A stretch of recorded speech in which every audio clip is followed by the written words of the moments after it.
Hello friends, स्वागत आहे तुमचं राणी या ब्लॉगमध्ये. कशा आहात तुम्ही? आय होप तुम्ही मस्त आणि मजेत असाल. तर आज मला खरंच वेळ नव्हता बरं का. आता मी आल्याच्या नंतर कपडे वगैरे धुतले, बरेचसं काम केलं. तरी लादी पुसायची राहिलेली आहे, कारण खूप अशी आता 2-3 दिवस नुसती हवा वादळ सारखा प्रकार होता ना, त्यामुळे हवा सुटलेली. तर त्याच्याने आता खूप सारी अशी धूळ आलेली आहे आणि विंडो उघडी ठेवल्यामुळे तर आणखीन जास्त येते गॅलरीची. तर मला त्यासाठी नाही का एकच मिनिट, तर त्यामुळे लादी पुसायची होती. पण आता खूप टायमिंग झालं आहे, 6:30 पावणे 7 झाल्यात आणि माझे कपडे वगैरे सगळे आवरले. ग्रीन टी घेतली स्पेशल बनवून आणि आता बरंचसं म्हणजे कपडे स्वयंपाक राहिला आहे. तर म्हटलं आज लादी राहूच दे, आता लादी नंतर पुसता येईल. आणि मला व्हिडिओ बनवणं गरजेचं वाटलं, कारण ना की कमेंट्समुळं थोडासा मला प्रॉब्लेम व्हायला लागला. तर मला म्हणजे नाही का, मी प्राचीताईला विचारलं होतं की कमेंट्स तुला दिसत आहेत का. परत नंतर म्हणजे कपिलिका ताईनी मला कमेंट्स केलेली आहे की तिला पण तसाच प्रॉब्लेम झाला आहे, कमेंट्सचा काहीतरी प्रॉब्लेम आहे ते बघ. तर हो, नक्कीच मी कमेंट्सचा काय प्रॉब्लेम आहे ते चेक करणार आहे संध्याकाळी. परंतु मला थोडासा तरी म्हणजे अंदाज आलेला आहे की हा प्रकार का होत आहे. तर तुम्हाला दिसत असेल मी इकडे असं म्हणजे मला खूप खाज यायची बघा तुम्ही. तर माझी ते डॅन्ड्रफमुळं मला खाज येत होती आणि माझा डॅन्ड्रफ कमी झालाय. तर आता माझी खाज म्हणजे खूप झालं, 10% राहिली आहे, 90% पूर्ण गेली आहे. माझे डॅन्ड्रफ गेलं आहे, त्याच्यामुळं माझी खाज पण कमी झालेली आहे. आणि मी सांगत होते की कपिलिका ताईंनी पण मला मेसेज म्हणजे कमेंट्स केली की तसा प्रॉब्लेम होत आहे, कमेंट दिसत नाही आहेत. तर हो, तुझं बरोबर आहे आणि मी चेक करणारच आहे. परंतु मला इथे एक तरी पण सांगायचं आहे की मला थोडंसं अंदाज लागलेला आहे. मी चेक केल्याच्या नंतर जर मला समजलं ना की कोणीतरी येऊन इथं कमेंट्सला रिपोर्ट्स मारते किंवा कमेंट्स हाईड करते, तर मी ते नक्कीच नावासोबत टाकल आणि मग त्याचं बघेल नंतर काय करते ते. किती नालायक आणि नीच लोक असतात ना, की दुसऱ्याच्या वालवरती येऊन त्या चांगल्या कमेंट्स असतात त्याला हाईड करणं, त्याला रिपोर्ट्स मारणं, त्यांच्या वरती जळणं. काय हा प्रकार आहे? का बरं चांगल्या कमेंट्स तुम्हाला हाईड करायचा, रिपोर्ट्स मारायची गरजच काय? आणि हा प्रकार दुसऱ्या कुठल्या चॅनलला होत नाहीये, माझ्याकडे होते का? एवढी तुमच्या बुडाला आग का लागते? आणि तुम्हाला मी बोलवते का माझ्या वालवरती या म्हणून? नाही ना, मग कशाला येता इथं तुमची आई घालायला? माझे चिडले की मग परत माझं तोंड खूप खराब आहे, समजलं का? त्याच्यामुळं जे कोणी असेल ना त्यांनी सावरा स्वतःला. नाही सावरलं तर मग मी परत आहे तुमच्यामध्ये पाय घालायला, मिरची घालायला. आणि तुम्हाला माहिती आहे, आत्ताच मी मसाला वाटलाय, लवंगी झणझणीत मिरचीचा मसाला आहे. अशी आग होईल ना, 1-2 वर्ष तर तुझी जिरणार नाहीये, तुला गरजच पडणार नाही. तर तुम्हाला वाटत असेल की असं का बोलते.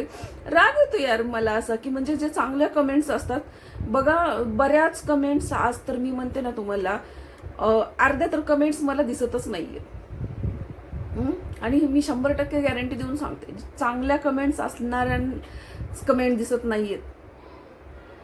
म्हणजे सुरुवातीला तर मला बऱ्याच कमेंट दिसत नव्हत्या, पण मी स्टुडिओमध्ये जाऊन बऱ्याच कमेंट्सला टच करू चेक करून हे करून प्रकार हे करून मी बरेच कमेंट्स मला म्हणजे दिसायला लागले. तेव्हा जाऊन कुठं मी रिप्लाय देऊ शकले. मी म्हटलं यार, मला एवढे सगळे कमेंट्स दिसत आहेत आणि एवढे सगळे नाही का. मला प्राचीताईची तर अजिबात तुम्हाला सांगते, कपिलिका ताई तुझी तरी कमेंट दिसत होती एक मला. परंतु ते प्राचीताई पण मला डेली तुझ्यासारखीच कमेंट्स करते ना, पण तिची कमेंट्स मला दिसत नव्हती. तर मला आश्चर्य वाटलं, पण मी असं समजून गेले की यार चला बिझी असेल, तिने केलीच नसेल. परंतु परत नंतर मी जेव्हा स्टुडिओमध्ये गेल्याच्या नंतर मला तिथं तिची कमेंट दिसली. मग मी आश्चर्य वाटायला लागलं मला. आणि मला कदाचित आईने सुद्धा कमेंट्स केलेली मला म्हणजे नाही का दाखवत होतं, पण मी लाईक मारण्याच्या पहिलीच ती कमेंट्स ही झाली. तर म्हणजे काय प्रकार चाललाय, का असं होतंय आणि त्याचा काय नेमका प्रॉब्लेम आहे हे तर शोधणारच आहे. परंतु मला संदर्भ तर एवढा तरी अंदाज आहे की कुणीतरी कमेंट्स हाईड करते चांगल्या आणि रिपोर्ट्स मारते. आणि दुसरा मुद्दा, तुम्हाला घाण कमेंट्स रिपोर्ट्स मारायला दिसत नाही? शक्यतो घाण कमेंट्स मला नसतात कधीतरी एखादी घाण कमेंट्स असते तिथं तुमची आई निजवायची ना, पण नाही, चांगल्याच ठिकाणी येऊन तुम्हाला घालायची आहे तुमची आई, बरोबर ना. हलकट कुठले, खूप खूप म्हणजे खूपच बावळट लोक यार तू.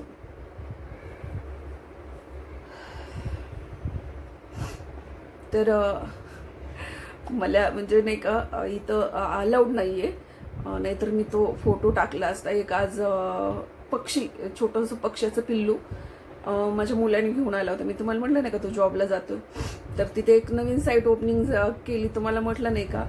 तर तिथल्या साईटवरती काही झाडं आहेत, ते परमिशन वगैरे घेऊनच तोडतात, परंतु तिथं काही झाडं होते आणि ते झाड तोडताना त्याच्यावर काही पक्षी होते ना.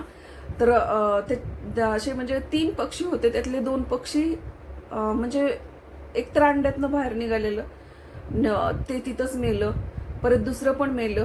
आणि हे थोडंसं म्हणजे मोठं होतं म्हणून ह्यानं घेऊन आला, परंतु ते पक्षी काय होतं ना, हाच ओळखायला येत नव्हता. आणि मग ओळखायला जर नाही आलं तर आपण ती घरात ठेवायचा कसा, पालन पोषण करायचं कसं. म्हणून मी त्याला ओरडले आणि म्हटलं, अरे यार कशाला तू असं केलंयस, म्हटलं घेऊन आलाय तर तू ना, म्हटलं तिथं दुसरं झाड असेल ना तर त्या झाडावरती असं छानसं गवत वगैरे ठेव आणि तिथं ठेव, तर ती जगेल. इथं जगणार नाही, गरमीचे दिवस आहेत. आणि म्हणजे नाही का गॅलरीमध्ये जर मी त्याला ठेवलं समजा, परंतु तिथं गॅलरीमध्ये खूप असे दुसरे पक्षी येतात आणि त्यांनी जर त्याला टोचा मारून टाकलं तर उगाच म्हणजे नाही का काय म्हणतात ते, पाप लागायचं. म्हणून मी त्याला ओरडले आणि म्हटलं नाही, एखादं झाड तिथं असेल ना दुसरं जे तुमच्या कामात येणार नाहीये आणि ते तोडणार नाहीये, त्या झाडावरती ठेव त्याला, की जेणेकरून ते तिथं जगेल. इथं जगणार नाही, पक्षी हे करतील. आणि माझ्याकडे कबूतर जास्त येतात आणि कबूतरनी जर हे केलं तर उगाच हे होईल. आणि ते पक्षी कुठला आहे हेच कळत नव्हतं, मेन म्हणजे ओळखायलाच येत नव्हता. आणि त्यामुळे पण मग मी हे केलं, त्याचा फोटो व्हिडिओ वगैरे काही घेतला नाही. मुलाला मी आणलं तसंच त्याला वापस न्यायला लावलं आणि त्याला म्हटलं तिथं नाही का एखाद्या झाडावरती सोड त्याला, कारण खरंच खूप अवघड झालंय. म्हणजे कसं, झाडच राहीना गेलं तर पक्षी जगतील कसे, पक्षी राहतील कुठं. आणि आपण म्हणजे खूप चुकीचं चाललंय आता सिटीमध्ये, तर जिकडं तिकडं असंच आहे, कुठंही झाडं पाहायला भेटत नाहीयेत आणि पक्ष्यांचं खूप अवघड झाले. पक्षी जास्ती करून झाडावरतीच राहतात आणि छोटे असल्यानंतर खूप अवघड असतं, म्हणजे पिल्ले वगैरे. आणि हे माझ्या जर आसपास झाड असतं ना तर मी त्याची झाडावरच सोय केली असती, म्हणजे नाही का काहीतरी हे करून. परंतु माझ्या आसपास पण झाडं नाही आहेत आणि मी गॅलरीत त्याला ठेवू शकत नव्हते, कारण ना मला माहिती आहे कावळे येतात, कबूतर येतात आणि त्यांनी त्याला ठेवलंच नसतं. उगीच पाप म्हणून मी त्याला म्हटलं की यार तू घेऊन जा आणि तिकडे हे कर. तर आज असा पण काही प्रकार घडला आणि मला ऑलरेडी सकाळपासून 2 वेळा दूध सांडलं होतं. एक वेळा गॅसवरती ठेवलेलं उतू गेलं आणि एक वेळा मुलाकडनं पातेल्याला हात लागला, दूध सांडलं. आणि मला असं वेगळे वेगळे विचार यायला लागलेले आणि फिलिंग पण वेगळी येत होती. मी गेले ना तर मला त्या ऑफिसमध्ये पण मला ठीक वाटत नव्हतं, खूप अशी वेगळीच फिलिंग यायची आणि काहीतरीच आज म्हणजे दिवसच व्यवस्थित गेला नाही. आणि तर म्हणजे नाही का, आणि परत घरी आल्याच्या नंतर मुलांना ते आणून ठेवलेलं बघून तर आणखीन परत जीव माझा घाबरला की यार आता हे म्हणजे काहीतरी अशुभ वाटतंय असं एक मनामध्ये. मी तसं मानत नाहीये, पण म्हणजे जे आज सकाळी घडलं आणि परत आज मुलांनी परत ते पक्षी आणून ठेवला. पक्षी शुभ अशुभ असं मी मानत नाही, परंतु त्याचा जीव माझ्या घरात जायला नको मला असं वाटायचं. कारण ना इथं कबूतर येतात आणि कबूतर खूप असे डेंजर असतात, टोचा मारतात आणि ते नको मला व्हायला होतं. म्हणून मग मी त्याला ओरडून घेऊन जायला लावलं. तो गेलाय घेऊन, आता मग काय करतोय काय माहिती. तो म्हणे मम्मी मी ह्याला ना काही करून जगवणार, कारण ह्याचे 2 ह्याच्यासोबतचे होते ना ती गेले, मम्मी मेले आणि मी ना ह्याला काही करून जगवणार. म्हटलं जगव, मी कुठं तुला नाही म्हणते, पण पाप नको हाताने घेऊ की त्याला पर्श करून हे करून. त्याला चांगल्या ठिकाणी कुठंतरी ठेव, झाडावरती पाणी वगैरे पिऊ दे, पाणी वगैरे दे, दाणे दे. तर तो म्हणतो भात शिजवलेला असतो का असेच दाणे देतात. म्हटलं पक्षी असेच दाणे खातात, शिजवलेले नाही खात. म्हणजे त्यानं कधी बघितलेलंच नाहीये ना, आणि त्याला जास्त म्हणजे असं गावाकडचं जास्त वातावरण नाहीये ना त्याला. म्हणजे जसे माझी मुलं जन्मल्यात तसंच सिटीतलंच वातावरण आहे त्यांना, आणि त्यांना असं शेतातलं वगैरे माहिती नाहीये ना. पक्षी काय खातात हे सुद्धा माहिती नाहीये. बघा, मी त्याला म्हटलं तिथले डब्यातले तांदूळ घे आणि थोडेसे तांदूळ सोबत घेऊन जा म्हटलं, आणि त्याला तिथे जिथं ठेवशील ना तिथे तांदूळ पसरवून ठेव म्हणजे ती खाईल. तर मला म्हणतो शिजवलेला भात असतो का मम्मी, तांदूळ देते. म्हटलं धान्यच असतं, ते धान्यच खातात. तर मग तेव्हा त्याला समजले, म्हणजे असे मुलं आहेत आजकालचे की त्यांना माहिती नाहीये पक्षी दाणे खातात. तर असो, आणि मला ते कमेंट्स बद्दल पण, आणि आज असा प्रकार घडलाय आणि ते असं फिलिंग वेगळी वेगळीच यायला लागली. आणि माझं असं निगेटिव्ह कधी विचार नव्हते बरं का, म्हणजे ह्या गोष्टीसाठी की असं काही म्हणजे भाणामती हे ते आणि दूध उतू गेले आणि हे होतं ते होतं असं काही नव्हतं माझ्या मनामध्ये. परंतु आज मला ठीकच वाटत नव्हतं, आणि ते पक्षी बघून मला खूप कसं तरी झालं. म्हणजे एवढं छोटंसं पिल्लू आणि ते अशा परिस्थितीमध्ये तडपडत होतं, मला इतकं वाईट वाटलं ते बघून. आणि परत मग वेगळेच विचार यायला लागले मनामध्ये. म्हटलं यार जाऊ दे आता, नकोच. तर पक्ष्यांसाठी झाडांची गरज आहे आणि माणसांसाठी सुद्धा झाडांची गरज आहे. तर ज्या म्हणजे बघा की ज्यांच्याकडे जागा आहेत आणि ज्यांना झाडं लावता येतील त्यांनी झाडं नक्कीच लावावी आणि झाडं वाढवावीत. कारण ना, मी तर माझ्या मुलाच्या बर्थडेच्या वेळेला, त्याचा 10वा बर्थडे होता ना, मी त्यावेळेला शाळेला झाडं दिली होती. काहीतरी 110 अशी मी झाडं दिली होती. आणि शाळेच्या कडून खूप असं मोठं ग्राउंड होतं, आणि त्या ग्राउंडवरती मी एक माणूस सुद्धा लावण्यासाठी दिला होता. त्यांना खड्डे खांदून त्यानं झाडं लावली होती. 110 झाडं मी माझ्या मुलाच्या बर्थडेला लावले होते. म्हणजे आणि मला असंच म्हणजे नाही का की झाडं पाहिजेत, कारण आम्ही लहान लहान होतो ना त्यावेळेला झाडांची सावली उन्हाळ्यामध्ये, त्यावेळेला एवढे कूलर वगैरे नसायचे बघा, फॅन असायचे. आणि आमच्या घरामध्ये एकच फॅन असायचा, आणि त्या फॅनच्या समोर फक्त मी एकटीच झोपायची, एकदम तोंडासमोर. तर मी झोपायची, नाही तर मग असं म्हणजे हे करायचं रात्रभर. तर दिवसभर कुठं जायचं, समजा आता सगळं आवरलंय, सगळ्याचे कामं वगैरे झाल्यात, दुपारनंतर फ्री राहायचं. तर त्यावेळेला काय करायचं आम्ही माहिती आहे का, मस्त गोदडी चटई घ्यायची आणि ना झाड, चिंचेचं मोठंसं झाड होतं डेरेदार, इतकं थंड राहायचं. आम्ही तिथं जायचो आणि सगळ्या म्हणजे गल्लीच्या मुली तिथं जायचो आणि सगळे एका लाईनीनं अंतरून चटया घालायच्या, कुणाची गोदडी कुणाचं काय, कोण पोतं घेऊन यायचं, असं प्रकार करायचे आणि त्या सावलीखाली बसायचो. तर मला ते म्हणजे ज्या वेळेला माझं लग्न झाल्याच्या नंतर मी सिटीमध्ये गेले त्यावेळेला मला समजलं की यार गावाकडचं वातावरण, गावाकडचं ती सावली झाडाची आणि त्याची थंड हवा. तर मग मी असं, माझी खूप इच्छा व्हायची की नाही का, प्रत्येक वेळेला मला असंच वाटायचं की प्रत्येक बर्थडेला, मुलाच्या आणि मुलीच्या बर्थडेला मला झाडच द्यावे, कुठं पण, म्हणजे कुठल्या पण ह्याला. समजा असं काही हे नाहीये की इथंच दिले पाहिजेत, ते जिथं शिकतात तिथंच दिले पाहिजेत असं नाही, पण जी शाळा आहेत ना तिथे द्यावं. परंतु सिटीमध्ये सुद्धा बघा बऱ्याच ठिकाणी आता शाळा कशा राहिलेल्या आहेत, जास्त मोठे ग्राउंड नाही आहेत, काही नाही आहेत, आणि तिथं पण झाडं लावत नाही आहेत. तर मी ह्या शाळेला सुद्धा त्याच्या विचारून दिले होते स्कूलमध्ये की मॅम मला हे द्यायची आहे आणि आपल्याकडे आहे तुमच्याकडे जागा, तर तुम्ही म्हणजे नाही का लावण्याची सुद्धा सोय मी करते, की असं नको व्हायला की तुम्ही नुसते दिले ना आम्हाला माणूस लावावा लागला. तर ते सुद्धा मी केलं होतं. सह्याद्री शिंदे माहिती आहेत का तुम्हाला, मराठी पिक्चरमध्ये काम करतात, किती सुंदर काम करतात ते मराठी पिक्चरमध्ये. ते तुम्हाला सांगते, ते एक दिवस मला भेटले होते, त्यांच्यासोबतचा माझ्याकडे फोटो जर भेटला तर मी नक्कीच इथे हे करेन, शेअर करेन, भेटला तर. कारण ना माझा तो फोन मी चेंज केलेला आहे, तर त्या फोनमध्ये होता आणि त्याच्यानंतर मी ह्याच्यामध्ये कधी परत बघितलेला नाहीये किंवा मी डाउनलोड केलेलं नाहीये, तरी पण मी बघेल असेल तर माझ्याकडे. तर मी त्यांच्यासोबत फोटो काढला होता, म्हणजे इथेच पुण्यामध्येच ते मला भेटले होते. मी चालले होते, मला ते दिसले आणि ते रोडला थांबून एकाला बोलत होते. मी म्हटलं यार इथेच आहेत का, आणि मी ऍक्च्युली गाडी थांबवली, उतरले आणि त्यांच्याकडे जाऊन त्यांना बोलले आणि परत त्यांच्यासोबत मी फोटो काढला. तर त्यावेळेला त्यांनी सांगितलं होतं की म्हणजे कुठे चाललाय, तर त्यांनी सांगितलं मी साताऱ्याला चाललोय आणि मी झाडं लावायचं, म्हणजे बघा ते झाडं लावायचं काम सुद्धा करतात, प्लस ते ऍक्टिंगचं काम करता करताना ते अशा मोठ्या मोठ्या ठिकाणी ना झाडं लावतात. त्यांच्या गाडीमध्ये झाडं होते, त्यांनी मला एक झाड दिलं होतं. हे कुठेतरी लाव. आणि मी माझी सोसायटी होती, मी तुम्हाला सांगितलं ना, मी माझं स्वतःचं घर सोडून दुसरीकडे येऊन राहिले.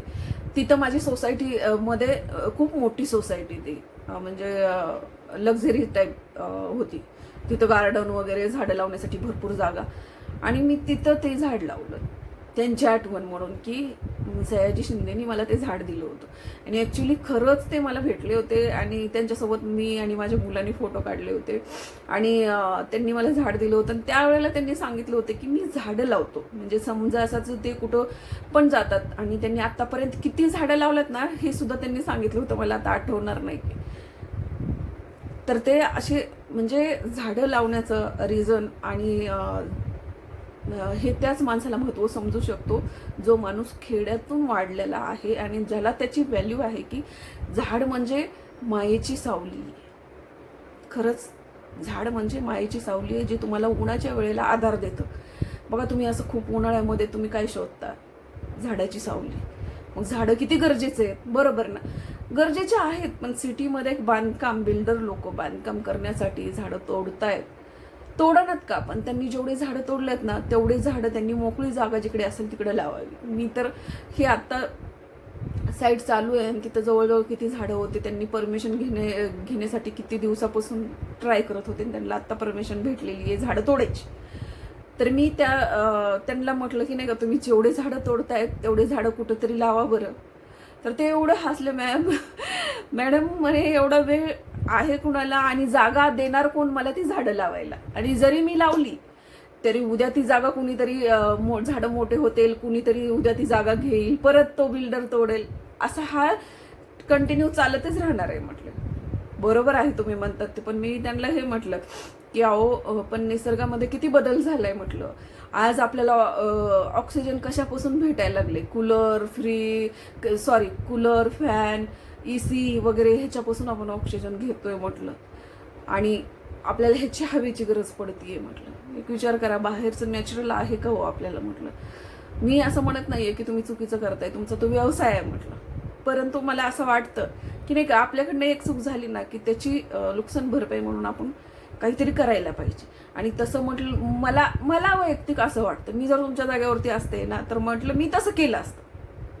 बरोबर आहे, आपल्याला इथं कामाची गरज आहे आणि आपल्याला इथं अडथळा येतोय, आपण इथं तोडतोय, तर तेवढेच झाडं आपण दुसरीकडे कुठेतरी लावूया. म्हणजे कसं की तुम्ही हे जे पाप केलंय, मी म्हणणार नाहीये पाप, हे जे तुम्ही हे केलंय ना, नुकसान केले, ते नुकसान भरपाई म्हणून दुसरीकडे असं, तर असं करता आलं असतं माणसाला जीवनामध्ये, आणि तर खूप चांगलं असतं. ह्याच्यावरून मी तुम्हाला एक पुढचा व्हिडिओ टाकणार आहे की झाड तोडल्यानंतर म्हणजे घराची किती उद्ध्वस्तपणा झालेला आहे एक फॅमिलीचा, ते माझ्या समोरच झालेलं आहे. आणि मी तुम्हाला त्याचा नक्कीच किस्सा सांगेल की असं झालेलं आहे का नाही, खोटं नाही आहे, ते खरं आहे. तर चला, व्हिडिओ आवडला असेल तर लाईक आणि सबस्क्राईब करायला विसरू नका. तर भेटूया पुढच्या ब्लॉगमध्ये. तोपर्यंत मस्त खा, स्वस्त राहा आणि आपली काळजी घ्या. Bye bye.